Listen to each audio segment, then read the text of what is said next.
Hey guys, Infidel 1258 here.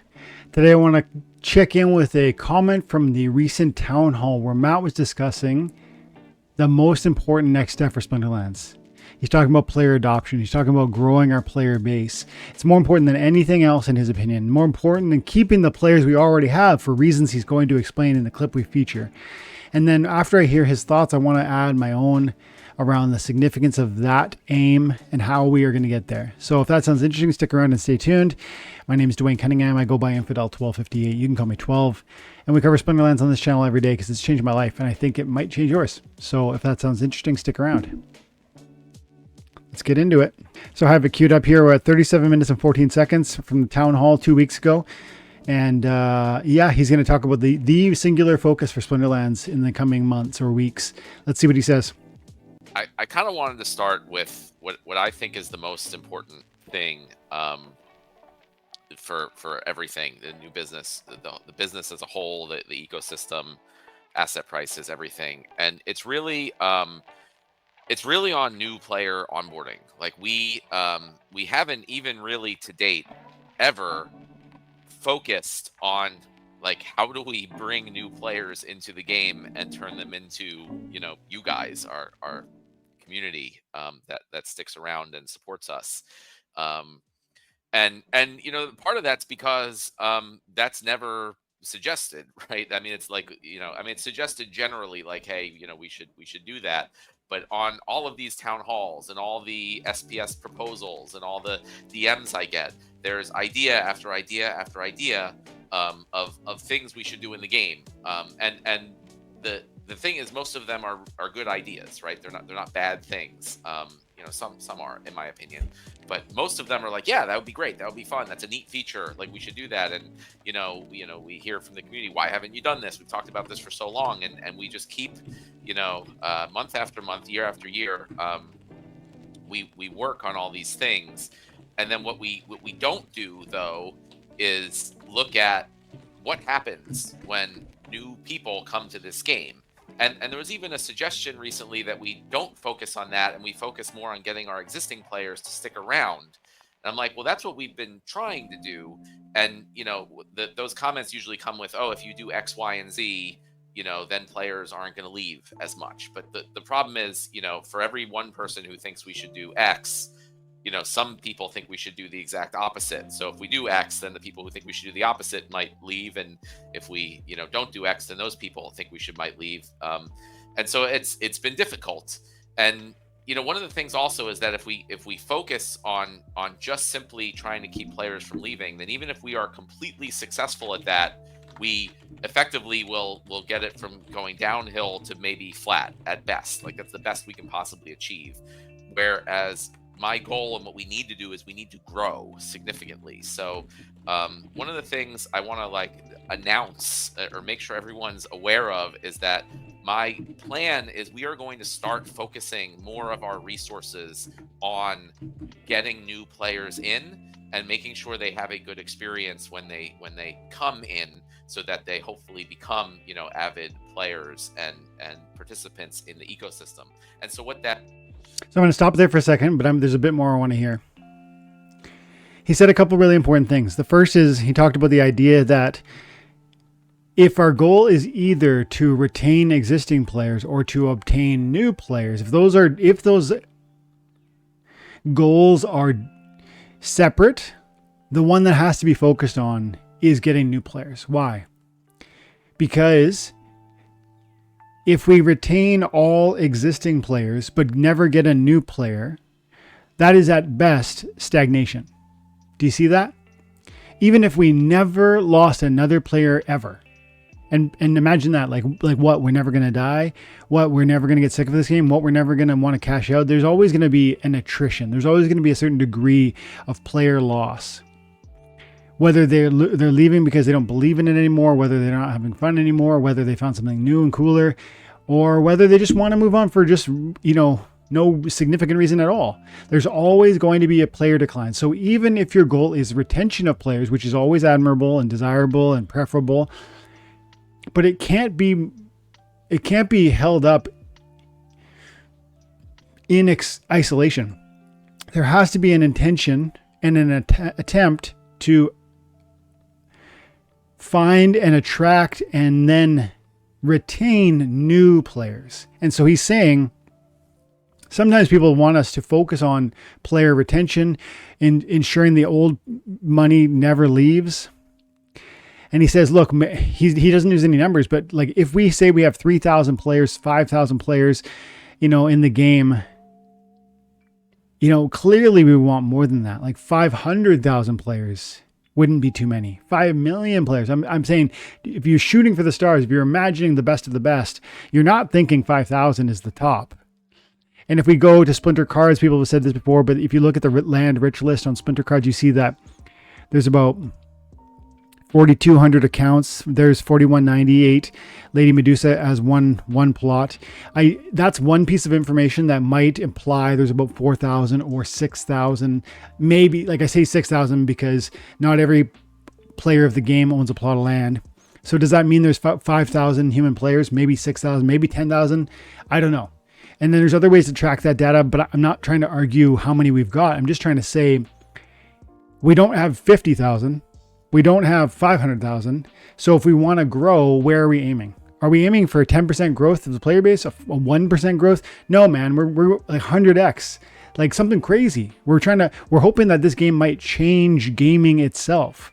We're hoping that the revolutionary nature of blockchain-based sort of rewards being, given for your time and attention can capture a new audience and be trusted in a fresh way that's totally unlike what we've seen before in any gaming experience. And if that hook lands, the fish we're pulling in is not like this little 5%, 10%, 50% increase. It's something really massive. And so his aim is not stagnation. His aim is not stability even. His aim is radical growth. That's what he said. He said, if we focus on keeping players from leaving, he didn't say this word, but we will stagnate at best. But our goal is to grow significantly. That's what he said. And so that's the first piece I wanted to really pull out of what he was unlocking there. And the second is that you notice how he talked about so many great ideas within the community. You want us to do this and that, and you want us to focus on, new cards or promo cards or, leaderboards or whatever the case may be. But if it's not driving at this one core goal, retaining players, yes, but adding players more importantly, then it really cannot be the priority. And he's saying this is the new focus. This is the singular focus upon which all other considerations will be hung. So if something can simultaneously provide this, meaning be an attraction for new players, and it satisfies some other niche, whether it be like land development or SPS focus on tokenomics or, in-game mechanics or the mobile app or whatever the case, whatever pet project we might bring to the team, it will be first focused through the lens of can it attract and then retain new players. And he's going to give some data here in a minute that I want to let him speak to. That can be metrics by which we understand that growth. So let's hear Matt more. That means is we are going to have less resources available to do all of the other ideas that you guys want. It's unfortunate, but it's true. I mean, the reality is, I think we have five developers to work on things. And you saw the focus map that Nate posted. Like there's basically 5 developers, and those developers also still have to like keep the game running and manage issues and all the other stuff. And it's like, so there's like no way we can really like do all that stuff on the focus map. And also really focus on the issues bringing in new players. So that's why, when I appreciate all the ideas, I want people to keep suggesting ideas, but often the expectation is going to be that our answer is that's a great idea. We're not worrying about that now. And I know also a lot of people say, well, if you had these things or if these things work differently, then, new players would probably stick around more. This is why new players, are probably leaving. And I also thought that for a while, but only in like the last month or so did we actually start looking at what was happening. Listen to this. This is the key numbers he's going to reference, which are going to help us understand both where we're at and how we can measure growth.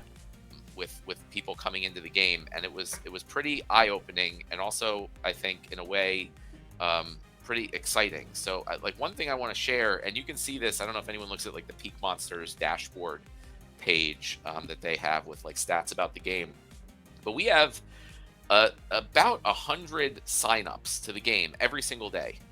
And for a while, that was sort of like, I guess we didn't even really look at that much, like what was happening with these people who were signing up, because again, we were focusing on all the other things, what's happening with ranked battles and reward cards and all these other things. And it was even thought that probably a lot of those signups were just bots that were just creating new accounts to battle against themselves with the starter cards to be able to move up more easily. But we actually started looking into it, and as far as we can tell, at least most of those accounts seem to be actual new people coming to the game and signing up, which is very good. We're not doing it much marketing or any marketing or promotion or anything, but we have about 100 people that come to the website every day and sign up. The flip side of that is almost zero of them even get to the point of playing one battle, which I guess isn't surprising in the sense that we haven't even looked at that. We haven't even focused on that at all. There's probably a lot of things that just flat out don't work in that process, for all I know. Maybe we're looking at, are those people coming in through mobile, right? Maybe the mobile experience isn't good or not working or having problems. So to me, that's why I'm also like, all right, well, we're focusing on these things like, oh, the new players, they're going to get into bronze and they're going to have a bad experience and they're going to leave, or they're going to do this or that. They're not even getting anywhere close to that. So we need, like, it's very important. I want the community to understand, like, this is what we are going to be focusing on as much as possible for the near future, because I think it's a very fixable problem. I think it's we're already working on putting in a lot of analytics to track exactly what is happening. And like where, if things aren't working, what's not working, where people are dropping off, and then we're going to spend time and we're going to fix those things as just part of the whole onboarding experience. And okay, so again, a lot there. He talked about there might be lots of great ideas, but we're focusing singularly on this idea of new player growth and then retention within those new players. And there is a metric that he threw at us there. He said, and we can track it on Peak Monsters. He said, I know it's behind my picture, but you can see new players here, there. I think it should be visible now. This is the new player window. These are the new players on the daily. So from June 7th, we see we had 124 new signups all the way over here till July 6th. And we got 107, I think that is. Yeah, 107. And this is average over 100 every day for the last 30 days. So what are some things we can glean from that? First of all, compare that to the spellbook purchases. There's a very small amount of spellbook purchases. I would say, look, there's 5, there's 4, there's maybe... Oh, they're okay right there. There's 54 spellbooks that were purchased this month. There's 3,395 signups that happened. 113 signups on average daily. That is not, like, if I just showed you, like I said, I showed you Splinter cards and we saw there's maybe 4,200, well, there are 4,200 accounts that have a plot of land. That might be some indication of how many accounts we have that are really human player accounts. Maybe it's more. Even if we double it, even if we said there's 8,000 human players that are taking this game seriously, they're buying some amount of cards, I think we're still in agreement that if you add a 10x to that, we're still small. Like, I mean, 100x from here is what we're talking about for like the moon mission for Splinterlands. And I actually believe that's possible. So then if we start to think like just the moon mission would be 1 million players, even 500,000 players would be crazy. But if we imagine 1 million players and we're at 3,000 to 5,000, maybe 10,000, what would it look like if we were even, there's no advertising. This game is taking a beating. SPS is getting kicked in the, it's getting kicked while it's down, let's say. And yet we're getting 113 signups a day. And they didn't really expound on how they know that they're not bots, but they're just, the evidence would lead them to believe that those are not bot accounts, which probably means they're people that are finding the game through either a YouTube video or whether it's, some sort of word of mouth reference. They're giving it a shot on mobile and then hating what they're seeing and then leaving, whether it's they're hating what they're seeing because when you sign up, you have to figure out the Hive blockchain or Hive's, Hive key chain or, and they don't want to mess around with private keys, posting keys, all this stuff. I remember when I first played and that window popped up and it goes, do you want to the game wants you to sign this transaction with your posting keys, then you get nervous if you're new to blockchain. And so whatever the barrier is, something's happening where 100 people a day, which is 3,000 people a month, which would almost, would be a crazy growth. If we had 3,000 signups that stuck this month, that would be radical growth in this game. You would feel that. If we got 3,000 a month, every month for a year, that's 36,000 new signups. That would be crazy. Like the impact on SPS, the impact on card prices, on card rentals would be obvious, unarguable, and significant. So what I'm saying is, and what he's saying is, how do we turn 100 signups into 100 spellbook purchases? How do we turn 100 signups into long-term retained players? And there's a ton of things in that conversation that he doesn't really get at today, but this is the focus for the next weeks, months, maybe years. And I think a big part of it is getting the website, the mobile experience dialed in. But I don't know about you. I recently saw the Splinterlands.com website on the mobile looks way better now. Way better.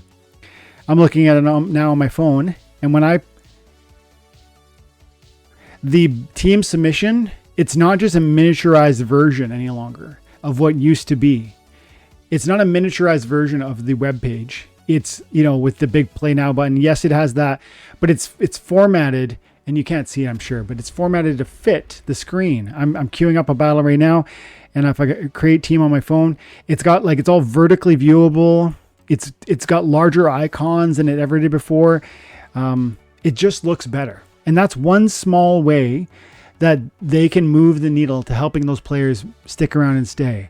He does touch on, and later on in the conversation, maybe it would also mean instant, none of that stuff. No hype keychain, just press play and try it. Maybe it's ghost cards are available. Maybe it's, who knows? But this is the pathway to player growth and early player retention, which is then that hopefully opportunity for them to fall in love. That's what he's saying, and that's what I'm hoping we can actually do. Do you think he's right? Do you think he's wrong? Let me know in the comments below. This apparently is the focus, and good ideas and great ideas will be put aside for now if they don't fall in line with this bigger vision. Is that the right plan? Let's talk about it. Have an amazing day. God bless. Bye for now.